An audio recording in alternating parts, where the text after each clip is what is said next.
I'm telling you guys, the Phoenix Suns are loaded with depth. This team's so deep that they didn't even play Darius Saric tonight more than 3 minutes. And Darius Saric is a good player. I mean, we haven't really been able to see what he looks like truly since coming back from that ACL.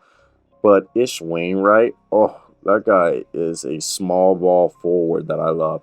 Josh Okogie has been reborn with the Phoenix Suns. Like, I don't even mean that like facetiously. Like, I actually do mean that as a guy who's a Minnesota Timberwolves fan. Josh Okogie flamed out with us, like after last season, but basically in the same minutes he played for us. I know he's not a 3 point shooter, but he's averaging basically double the points, double the rebounds, double the assists.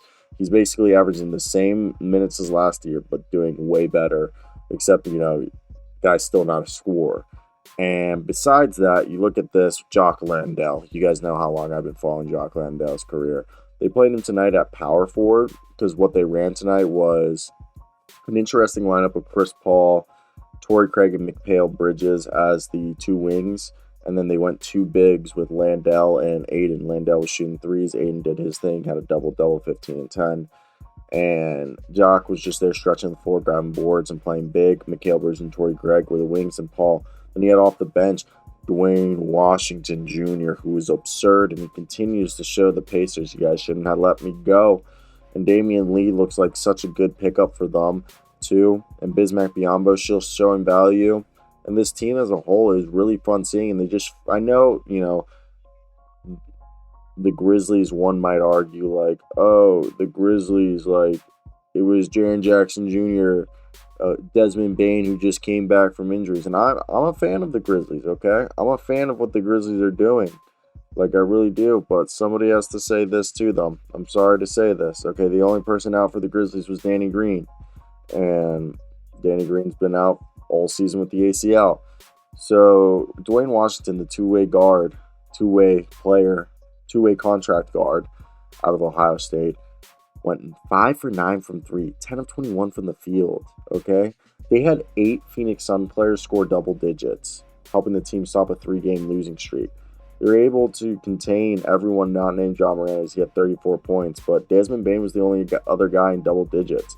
And the Suns were without key players Devin Booker, Landry Shamet, Cameron Payne, Cam Johnson.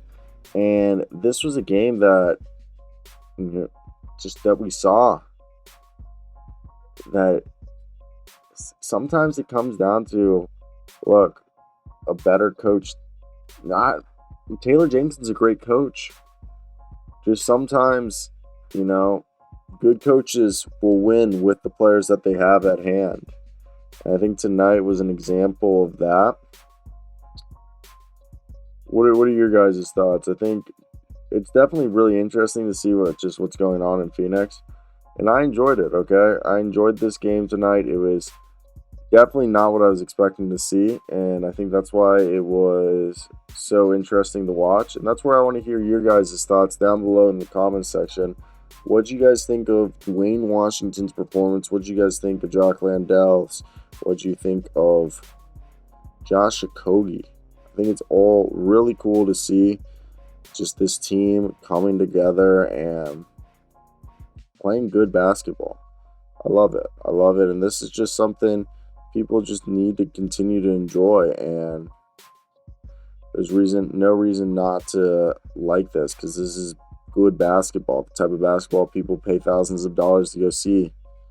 And the Memphis Grizzlies are no slouch. They're one of the best teams in the NBA. So for them to win this game, even with Chris Paul, who left with that apparent leg injury, big win for the squad. And I think it just goes to show the talent that they have on this roster cannot be understated. And I'm not yet to say the Phoenix Suns are still contenders, because we don't know how healthy they are, but they're still a team that'll be annoying as hell all season long and can win any game. They can literally win any game they'd like to. And let's be honest, they've been like that for a while. So I want to hear your guys' thoughts down below if there was anything else you guys would have wanted to hear. But that's basically it for me, guys. Peace out, A-Town style. And I don't know. Let me know if there was anything else. Bye.